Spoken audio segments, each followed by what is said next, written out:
Hello and welcome to another edition of Mailbag.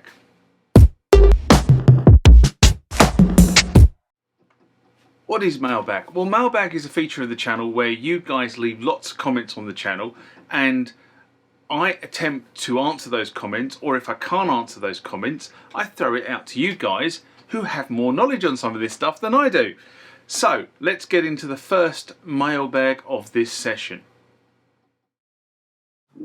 Remember, like, comment, subscribe to the channel. Go over to Instagram and follow me there. Go over to Facebook, follow me there. That's where the normal notices are. And consider becoming a Patreon.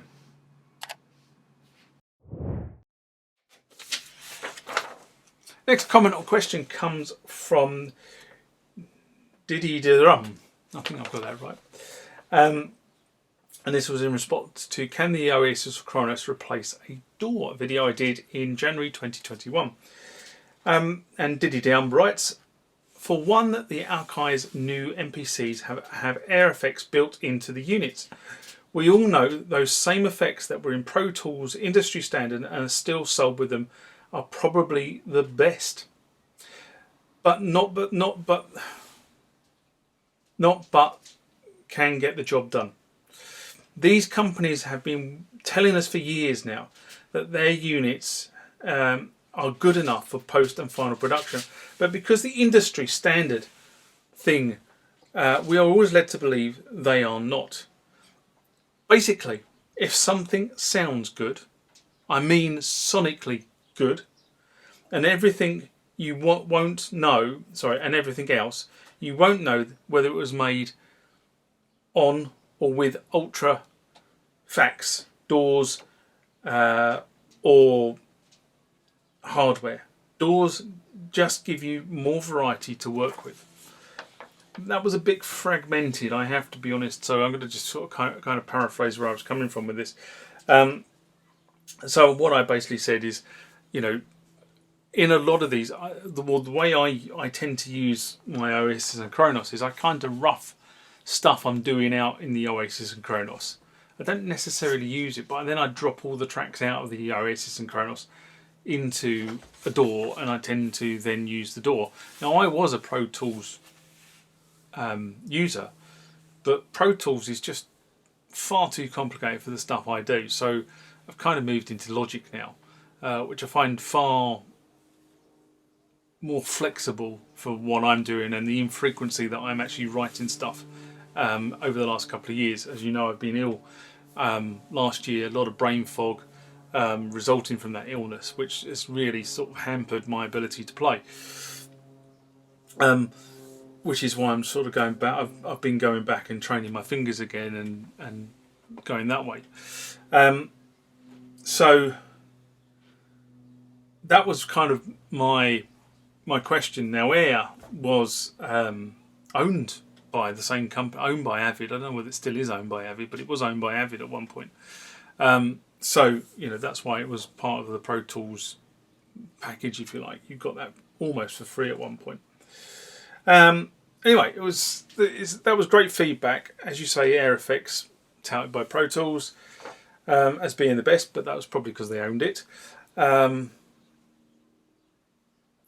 Now, although they are now owned, I think Air is now owned by, reading my response, I think Air is now owned by the same company that owns AKAI and M Audio, which I think are two of the sister companies, and that probably explains why AKAI's MPCs now have Air bundled.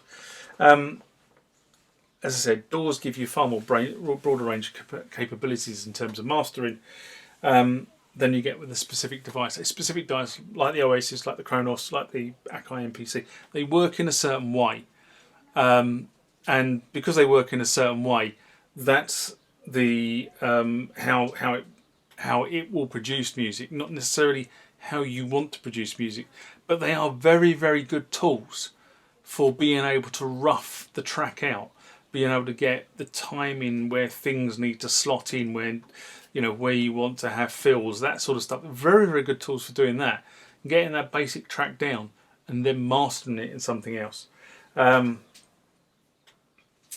But everybody works in different ways, and if we all worked in the same way, it would all be very boring, wouldn't it? Next comment or question comes from Migraine Gain in response to MX-1 USB used with the MPC and still love for the Amiga. A video I did in January 2023. And Migraine writes, the MX-1 firmware contains specific drivers for each bit of supported hardware. They have added some non-area Roland gear over time, but nothing off-brand. There were some attempts at using a USB host box to overcome it, but I don't think it ever worked properly. Well, I've got to be honest and say you're absolutely correct. Each time Roland released a patch, they introduced support for new area equipment. New keyboards such as the Jupiter ATM50 were added to the list of supported keyboards, and the Juno DI was another one that was added to the list of supported keyboards and releases. Now, the Roland MX-1 was supposed to act effectively as a USB hub for other manufacturers' instruments, and by this I mean you could not use that instrument with a USB 1 mixer for functions, but these third-party instruments, you could see these instruments available on your computer. However, I've got to be brutally honest and say my experience of this whole area is so hit and miss that I just think it's probably more miss than hit, and I just don't bother doing it. Why would I pull my hair out trying to get something to work that Roland never intended to work this way? The whole concept of the MX-1, it is such a shame that it wasn't really thought through. This could have been such a great little mixer to handle all your instruments and act as a data and an audio interface to your computer.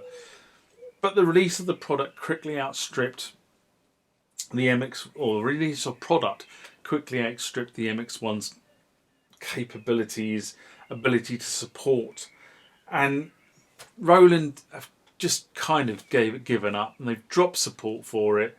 It's no longer manufactured, so that means you're going to get no more updates for operating system updates. So you're kind of buggered if you're on a Mac, because they update their operating system every year.